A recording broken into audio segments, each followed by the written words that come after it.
Peacekeepers in Bosnia. The British Army has been here for more than a decade through one of the bloodiest civil wars of the last century. They are part of the multinational NATO force, SFOR. Their job, to stop a new outbreak of war. Every 6 months, a fresh regiment arrives. For the first time, the British Army has allowed cameras to follow its Bosnian peacekeepers in action.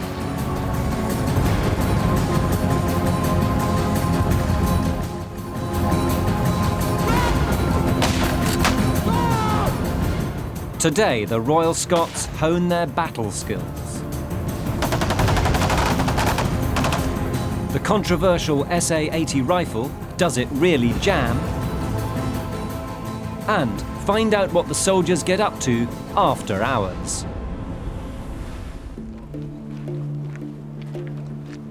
The day begins early for the men of C Company with one of their regular foot patrols. The Royal Scots have 4 companies. This one is based in a small troop house in a remote part of Bosnia. The men have their own patch to police. Their job is to gather intelligence and look out for trouble. At the moment, the main problem is gang violence. We're just going a patrol around Knesevo village. We're going up past the mosque, just making sure that everything's okay. Just make sure.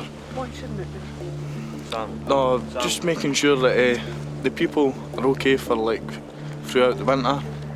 See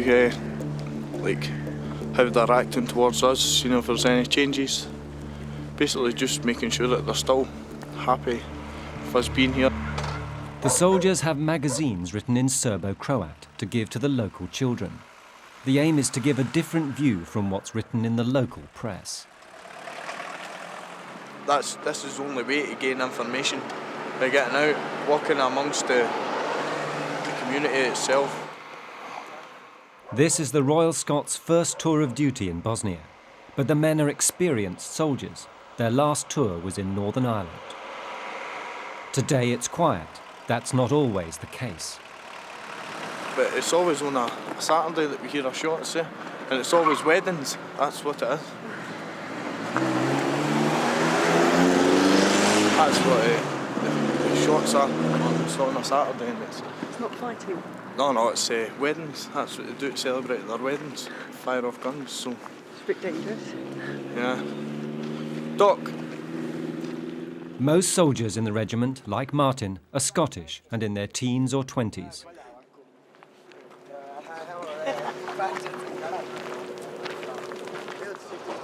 Most joined the army straight from school at the age of 17. The magazines the soldiers hand out contain news, but also information about pop stars and celebrities, and lots of gossip. They're aimed at the teenagers in particular. They're actually friendly, I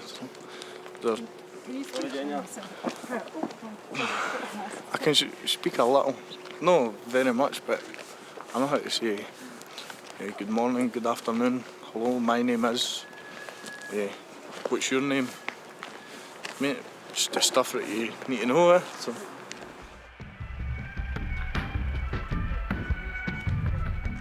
Thankfully, the morning patrol passes without incident.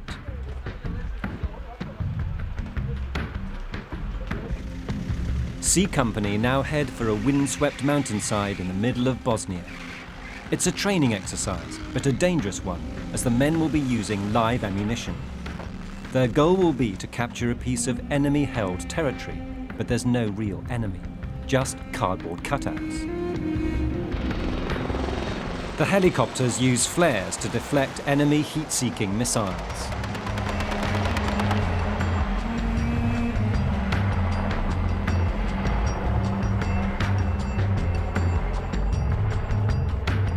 The soldiers look forward to these exercises. It's a chance to hone their fighting skills, the sort of experience they hoped for when they joined the army. I went to the careers office one day, read about it, ran and I think it was a sergeant behind the desk was telling me all about it, about infantry. So he gave me leaflets and that about it, and then he sent me the Royal Scots, and somebody from the Royal Scots came out and spoke to me about it. Then I went on a 3-day, it's like a 3-day course thing. You do a bit of fitness and RLB lessons, and you need to pass these lessons and pass the fitness side of it to get a place in the training. And I was lucky I passed it. Is it what you expected? Some of it, aye. A lot of it was a shock when I first got into it, because I was coming out of Civvy Street, laid back, relaxed, no got a care, and then you come into the discipline side of it. That's it. Are you a bit fitter now? A lot fitter, aye. A lot fitter. It's always important that, even with peacekeeping duties, as we're doing here, at all time we're kept up to the high standard, able to be redeployed to anywhere, any situation, any time. And that's what we're trying to do with this kind of training. Obviously, with the fighting and then build up to the bigger formations. But it's important to keep them at that level. Right, I'll give you now the general brief and battle picture for this range. The troops decide on a warm-up exercise. The live ammunition won't be used for this. Their task, to work in pairs, one moving forward and then dropping down while his partner provides covering fire. Their target, a nearby bunker where enemy troops have taken cover. The bunker is successfully captured and the troops move on.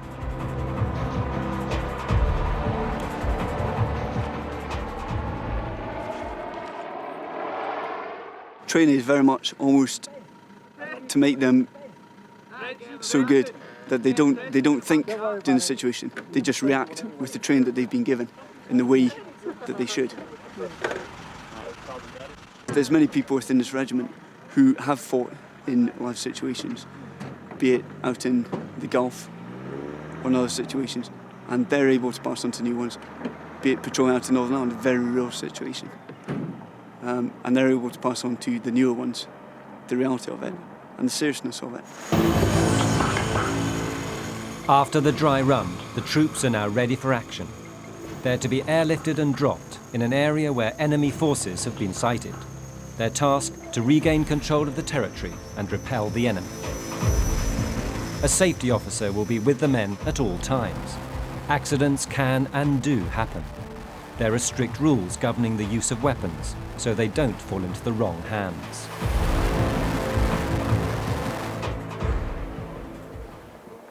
All the Army's weapons are kept in armouries like this one at the main British base in Bosnia. Every soldier has his own rifle, brought with him from the UK. It has to be signed out at the beginning of each day and signed back in at night. To get your weapon, each soldier is issued with a weapon card. He would come up and he would hand his weapon card over to the armourer. The armourer would then take that weapon card to the corresponding weapon. While the soldier is filling out his details on the form, the armourer would then confirm the weapon serial number, hand the weapon across once he has made sure that the soldier has signed for the weapon, the dates he's taking it, and also the most important thing is a contact phone number in case the weapon's laid back. Soldiers, when they're deployed to theatre, bring all their ancillaries, including their bayonet, which has changed over the years. This is the modern bayonet for the modern rifle. Are you declaring an emergency, sir? Watch all episodes of Ice Pilots. Watch on mobile devices or the big screen. All for free. No subscription required. Back on the range, the Royal Scots are on their way to enemy-held territory. The men must keep a lookout, ready, if necessary, to fire. Having practiced their manoeuvres, it's time to use the live ammunition.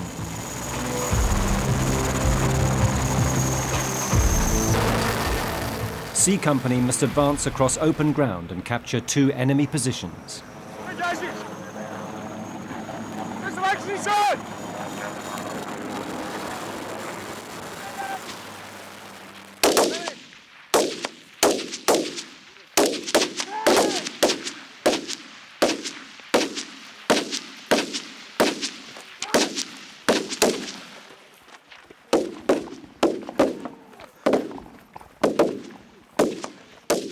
One of the aims of the exercise is for the soldiers to practice firing their weapons in the field. They're using the standard issue but controversial SA-80 rifle. It's said to be prone to jamming in combat conditions. When you first fire it, there's not too much recoil, but certainly the noise just makes you blink. It is known through testing such like to be one of the most accurate rifles. They're trained very much to be accurate at distance. Accurate at distance and with continued firing at different positions, so both in the prone position, lying down, kneeling position, standing position. That's what we train them on in the annual tests on the ranges. Although there are plans to modify the SA-80, it's still the Army's standard issue rifle. We have the SA-80 rifle. These are our signals troop that's out here. And you can see they have both types of the SA-80. The infantry issue with the SUSAT sight and the other arms issue with an iron sight. The difference in the weapons, it's the same rifle, just the sighting system's different. If you like, this is a telescopic sight. Magnification ×3, accurate up to 800 metres. This is what your infantry soldiers issued. The signals sometimes have it because they're frontline units as well. So that's why they have that. But you have to have a lot of training to be able to pick up one of these, don't you? Yeah, your normal, obviously we're in a secure environment here, but my first action, if I found a rifle or picked up a rifle, would be immediate actions. You take control of the weapon, you keep it in a safe direction, and you do what we call NSPs. The first thing you do is make sure the safety catch is applied. Where's the safety catch? This is the safety catch. Yeah. It's on S for safe, so I know that it's applied. Yeah. I also do another check to make sure the trigger won't move. I then check my change lever, which has two positions, rapid fire and automatic. It always must be on rapid. Always on rapid? Unless your rapid fire is actually single shot. Oh, I see. Automatic would be if you like, a burst, yeah. So you always make sure it's there. Your sights, 300. You always check it's at 300. And then finally, you would cock the weapon. Given the problems the SA-80 has had with jamming, it's essential to keep it spotlessly clean. Guys' weapons, one of the immediate checks for an experienced soldier, I would be able to tell whether a rifle's been cleaned by just looking down. I can tell this weapon's been cleaned well. What are you looking for? Carbon. If a weapon's been fired and it's dirty, there'll be carbon on it. And what do they use to clean it with? They basically, we use special oils for the rifle, and then you have carbon fibre brushes and wire brushes to clean the weapon, and that takes 20 minutes. The weapon comes down to about 10 parts off the top of my head. So it actually comes apart? Yeah, each soldier's trained to take it apart to a certain degree to clean it for daily cleaning. Back on the range, the soldiers are launching their attack. Because live ammunition is being used, no one plays the enemy. Cardboard cutouts mark the enemy positions.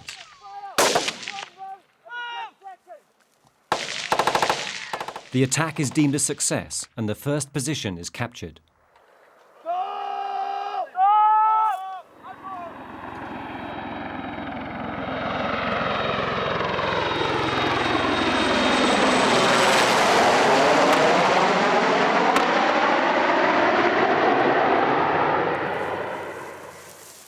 Great fun. Yeah. Tell us what you're doing. We got off the helicopter, we were patrolling along. We just patrolling along, we just came over that wee mound there, the wee hill. Spotted the position. Myself and Private Hughes, we went in pairs. So that means that one moves, one gives fire. Till I get into a fire position, I give fire, and then he moves. We took that position, and then we seen another position. We kept fire, a rate of fire going down, so that the rest of our teammates could take out the second position. Did you do it? Yes. Great. Good fun.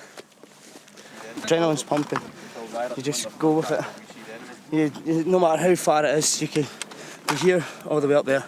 You just keep going because the energy's so much.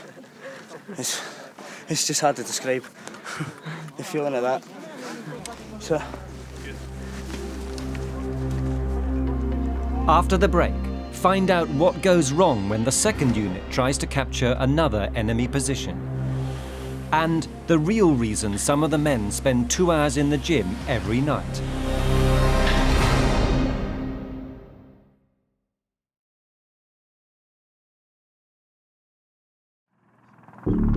In Bosnia, the Royal Scots continue with their live firing exercise. Another batch of troops is about to be dropped into the area. Its task to capture the second enemy position. The men stay in constant touch with forces on the ground. A few, like Private Mike Parker, are in the Territorial Army. You're not in the regular army, are you? No, I'm TA infantryman. So how come you're out here then? Basically, we put forward for tours of duty where we can go away for attachments to regular units for up to 6 months or longer if we want. You can choose like 3, 6 months and do 12 months. Feet through position, Wisey! Feet flat! Feet through position, go! Go! Go! The second unit begins to advance.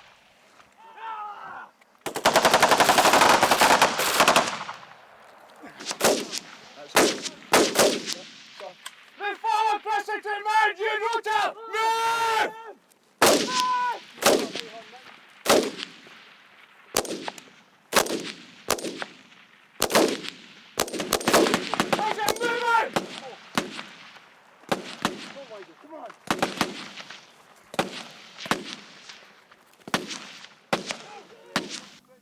This time, the safety officers have to intervene.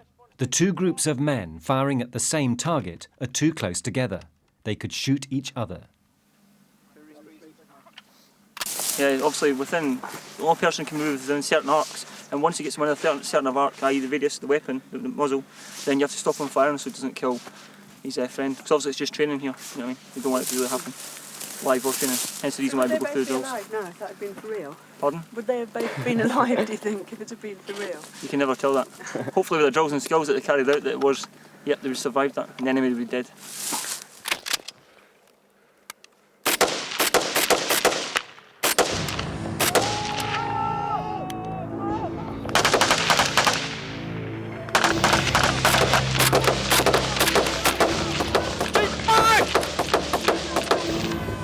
In the end, the enemy position is captured. That's why you should join the army, by the way. How did you survive it then? Yeah. Do the people who are sort of directing you tell you whether you've been killed or not? No, it was good. There was loads of aggression. Momentum.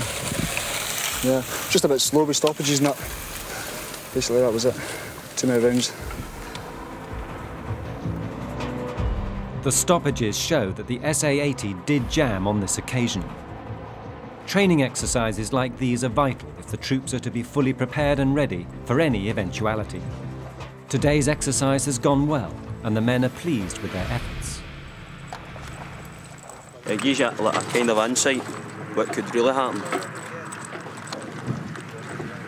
So it feels pretty realistic. Yeah. Your adrenaline rushes.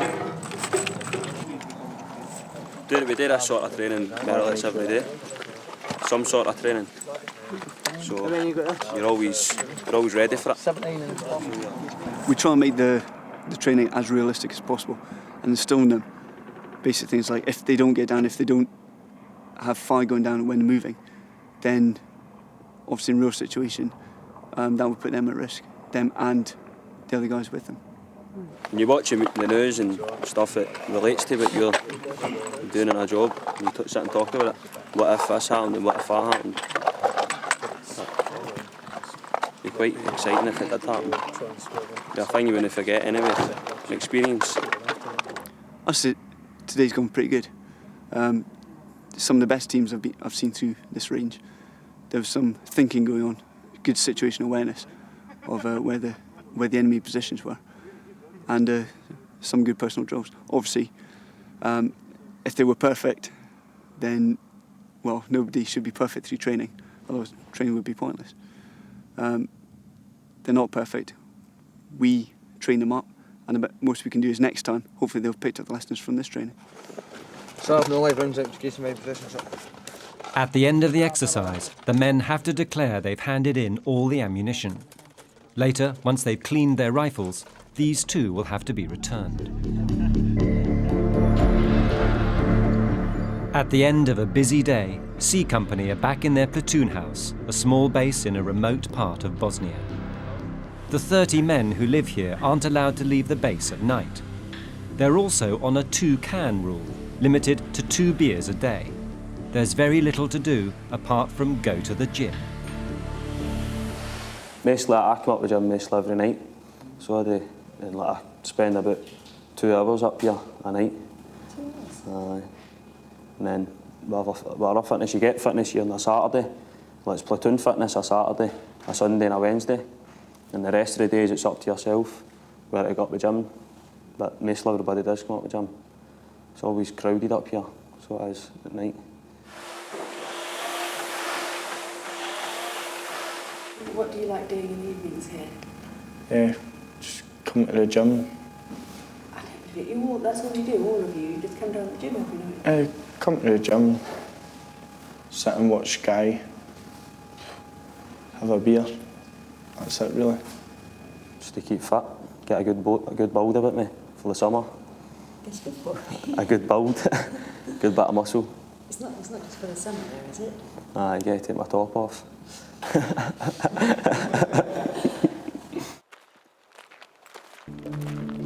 Although these peacekeepers may feel they've drawn the short straw, based in a remote part of Bosnia, they know they're here for a reason. If trouble breaks out on their patch, they can respond straight away.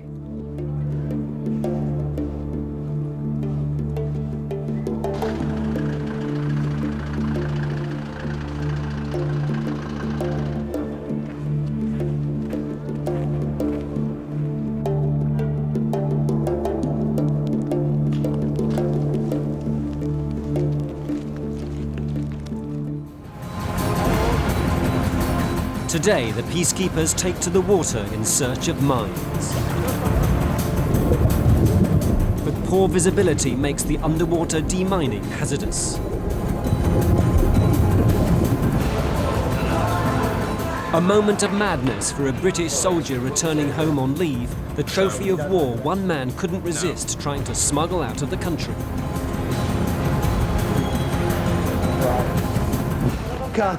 And how the troops helped a Bosnian family with nowhere to live and nothing to eat. We would get together everything and anything that was going spare. One of the main tasks of the British Army in Bosnia is to help clear the thousands of landmines that exist all over the country. When winter sets in, mine clearance work on land has to stop. But thousands of mines have been washed from the land into the country's rivers and lakes.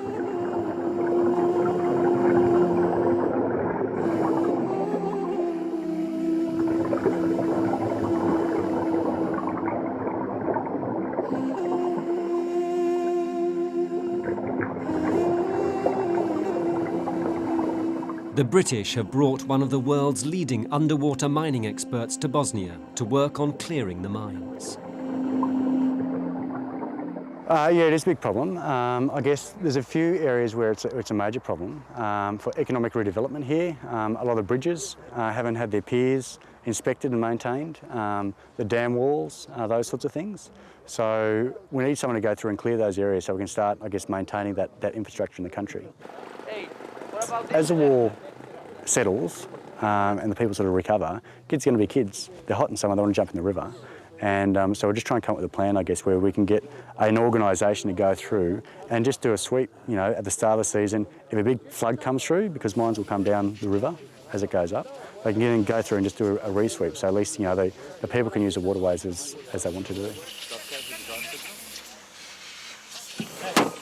Today, Warwick is working with a local diving club whose members want to learn how to clear the mines on their own. It's a massive job.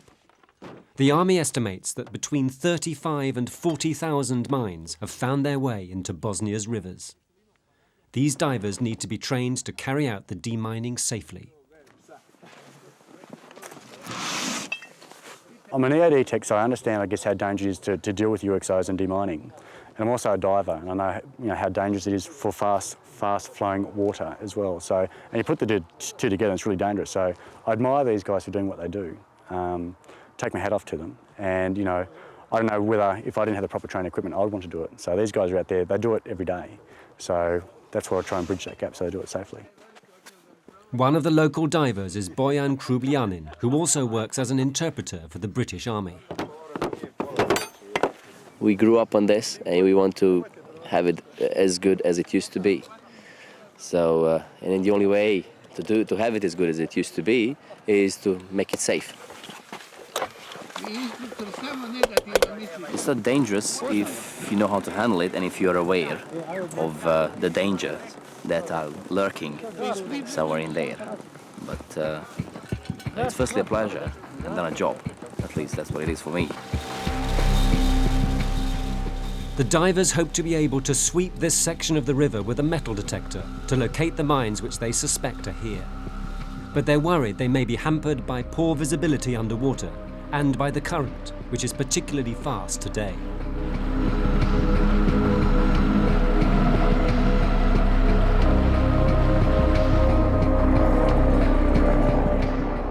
Banja Luka, the main base for the British Army in Bosnia. Although everyone here is on a 6-month tour, once a week there's a flight back to the UK for those who are injured or taking mid-tour breaks. Today's Wednesday, the day of the weekly flight. In charge of moving the troops in and out like a local tour rep is Captain Bruce Maguire. Basically, I just coordinate the move for all the R&R passengers and the end-of-tour passengers from the 3 different bases up through Banja Luka Airport and out to their UK destinations. You're supposed to be ended snoring, though. No. You're not? No. You're just going back as a... The doctor told me to park because I'm not coming back. Right, OK, well, consider it as an end of tour. When you get out there, all right, they'll swipe you out. Once your foot is better or your leg is better, then they'll sort you out about coming back in. Look, do it, sir. Cheers. Excuse me, ladies and gentlemen. 2 and a half. Get rid of that one. That'll be...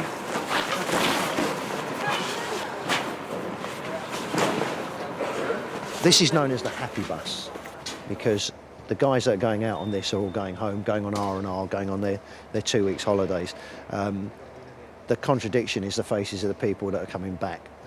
They've finished their tours, and we also, of course, do that part of the operation, bringing them back and making sure that they're swiped back into theatre so we know who is in and who is out, and getting them back off to their destinations, be it Sarajevo, Mrkonjić or Šipovo.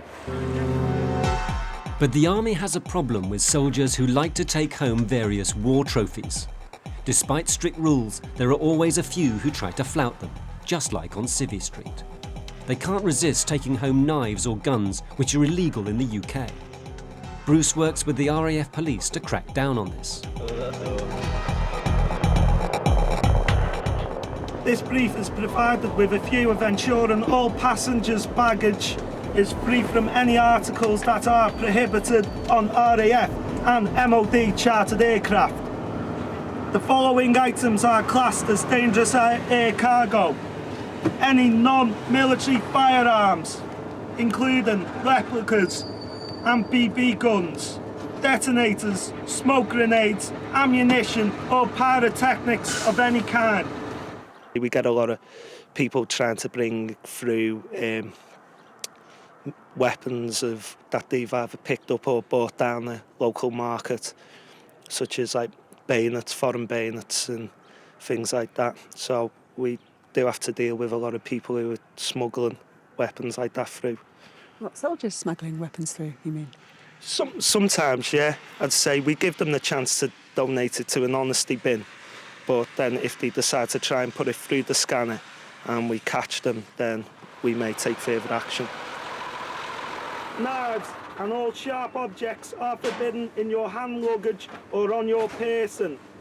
You cannot take back to the UK or Germany any non-issue knives over 3 inches in length. Such items include daggers, swords, catch knives, quick knives, drop knives. There's always someone who has an illegal weapon. Say about 3 or 4 people, say maybe carrying dangerous weapons such as bayonets and weapons which are illegal in the UK. The strangest thing that's ever come through the aircraft was someone had a mine strapped to the leg and the detonator strapped to the other leg, and we picked it up through the scanner. They could have blown the plane up then? That wasn't his intention. His intention was to take it home as a some sort of war trophy, maybe to show off. At Banja Luka Airport, Bruce is in charge. Although he's a captain, he joined the army as a private and has worked his way up through the ranks.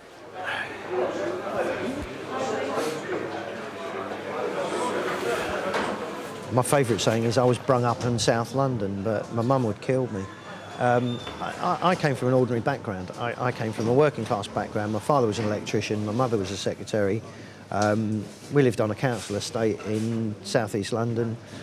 I went to ordinary school and went on from there. So you just worked really hard to get your to get where you are? Yes, but then everyone in the military does. I mean the ethos of the officers being born with silver spoons in their mouths is long, long gone. We see more and more people from ordinary backgrounds going through university, and some of those people choose careers in the military. I've just never been good at English grammar. Yeah. Do you get any stick from the other officers for it? Oh, loads. But Cockney sparrows here and there help to just bring it all back down to earth, you know.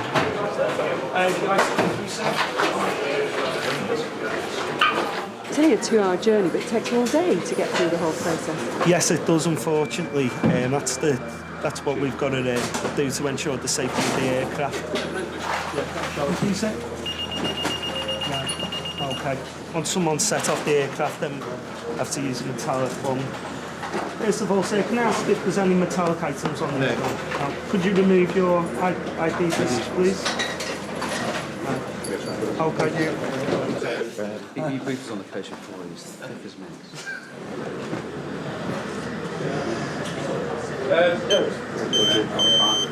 Is there anything in your pockets here? I'm just going to open up your wallet now quick. Yeah, I do. Have a scavenge. Watch. Although no illegal weapons are found on any of the soldiers today, someone has anonymously handed in a lethal knife. Do you know who that was taken in from? That was just went into the honesty box. Right. So we don't know who actually dropped it? No.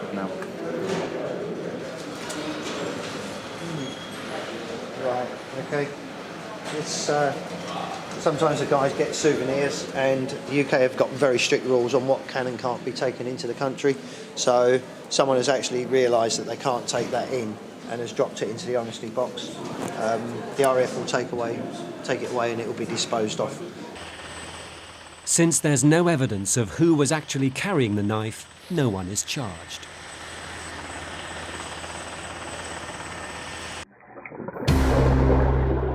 After the break, with poor visibility, do the divers find the mine they're looking for?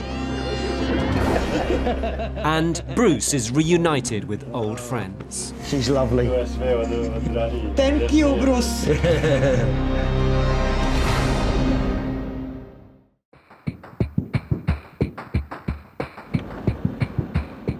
Captain Bruce Maguire is on his 3rd tour of duty to Bosnia. He's become very attached to the place and the people. As a layman, one of the things that you very quickly notice about areas of operation and the press is, whilst they're Gucci and they are in vogue and there's a lot of suffering and fighting and firing, everybody wants to be there. But now, 7 years down the line, you know, everyone's pulling out because everyone says that the country doesn't need it anymore. But although, yeah, there is not the warring factions out there anymore, there is not the devastation caused by actual firing and bloodshed, these people still now have absolutely nothing. If you just keep going, keep following it down. There's no industry, there's really no infrastructure. The average wage, I believe a professor in one of the universities here gets around about 300 to 500 convertible marks a month. And when you consider that we pay our interpreters probably treble that, you know. When he first came to Bosnia, Bruce was involved in humanitarian work, providing vital support to try to rebuild the country. Today, Bruce and his interpreter are visiting a local Croatian businessman he helped 5 years ago.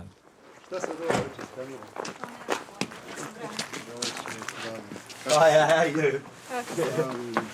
Hey. You all want to come in? Famous. You may go upstairs. This side? No.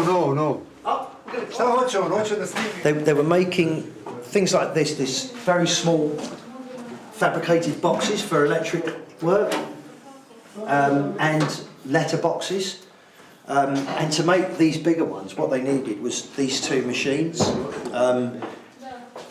He told us what machines it was, and what we did is put together just a business plan and an application as to what was required and why it was required. I can't remember the exact amount. I think it was around about 8,000 Deutschmark. And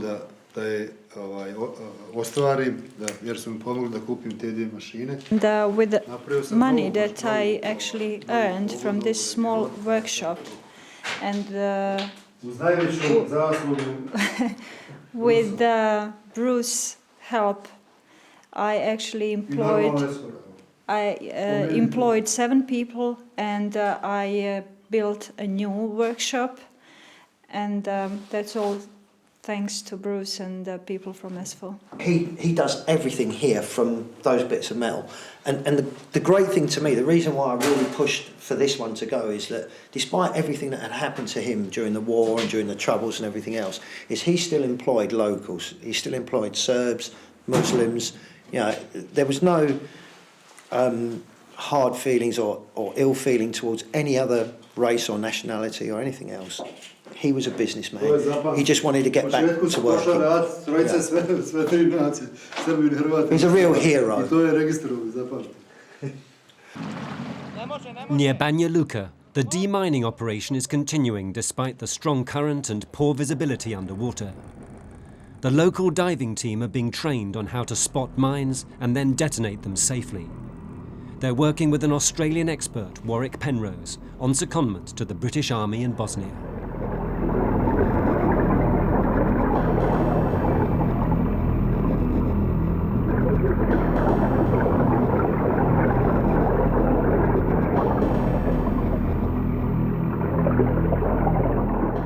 The current here is very, very strong, and we're having problems securing our anchor, and we need to secure the anchor, I guess, to attach the explosives to where the mine is. So we've just had to have a diver go down now and physically scrape out a little part of the riverbank there, just so we can secure ourselves. The divers had hoped to sweep the area first using a metal detector, but the strong current makes this impossible. Instead, they have to rely entirely on a visual search of the water. Accidentally detonating a mine could kill the whole team.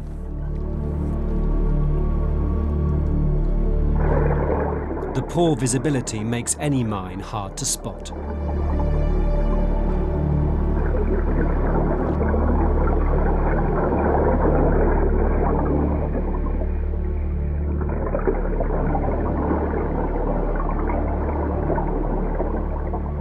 The divers eventually find an old anti-tank mine, which must now be safely detonated.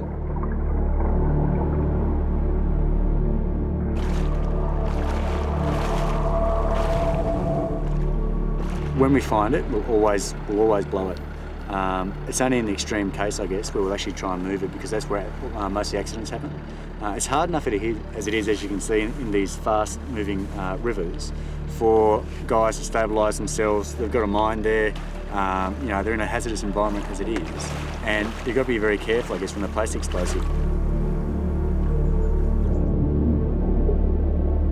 They'll swim to it, place the demolitions down, then they'll get out of there so I can just blow it safely.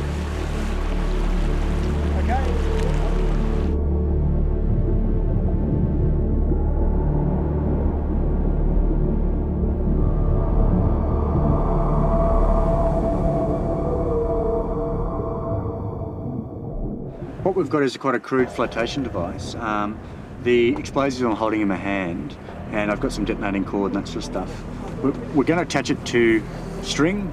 We're going to put a stake in there, so basically this det cord doesn't get pulled out of the explosive. We've got about 7 metres standoff distance. I'll light the fuse.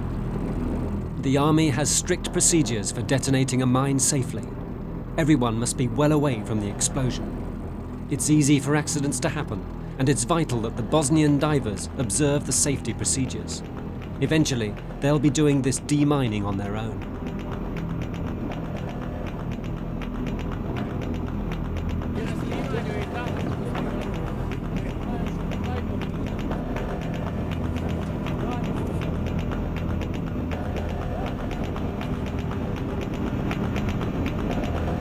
Firing now!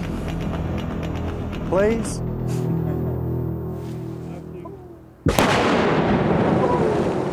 Four seconds over, so that wasn't too bad. Warwick's system may be crude, but it works. Oh dear.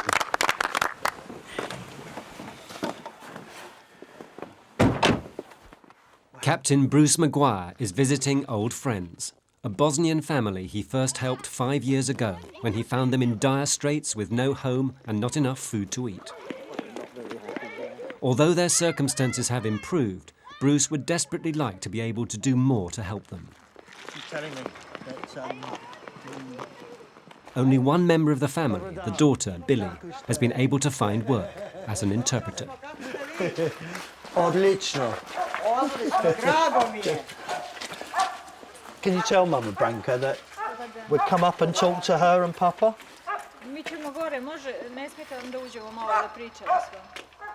Tell her she's looking very beautiful with her hair done.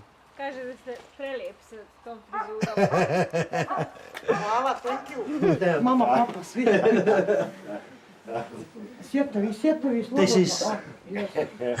This is very different to last time, because last time we had no TV. This is Biliana's brother, all right? Sorry we missed you, Billy. No problem. Did you go up to the factory? Yeah.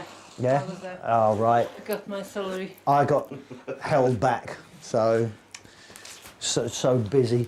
It's not a problem at all. I only waited there 2 hours. No. I don't mind. We would get together everything and anything that was going spare. If we had a piece of meat that was coming up to its sell-by date, we knew that we wouldn't have a chance to use it. So we would put it together and bring it down. And as I say, Billy's mum and dad used to share it out amongst the community. Basically, it was doing whatever you could. We used to bring kids down on a weekend that were off for the weekend, and they used to come down and we'd get together clothes from charities and pay for a bit of food for a barbecue. We'd get juice for the kids. You know, it was just something that made it a little bit different for them and cheered them up. Strong. My Bruce. Why don't you ask The reunion is an emotional one for Bruce and his friends, a reminder of the real hardship that so many Bosnians have experienced, and of this family's genuine gratitude for the work of the Peacekeepers. Thank you, Bruce. Nek te sreća prati. No, he won't. Uvijek. May the Right. happiness be on your side. Yeah, and you, darling. See you Come again. See you. Billy, see you, darling. Bye. Bye. I hope Bye. you will come again. I will, honestly, Billy. Yes. We'll arrange it, yeah? Okay. All right. Okay, see you. Where's Ciao. Nina? Ciao. Bye-bye. Bye-bye. Gonna go and call Nana.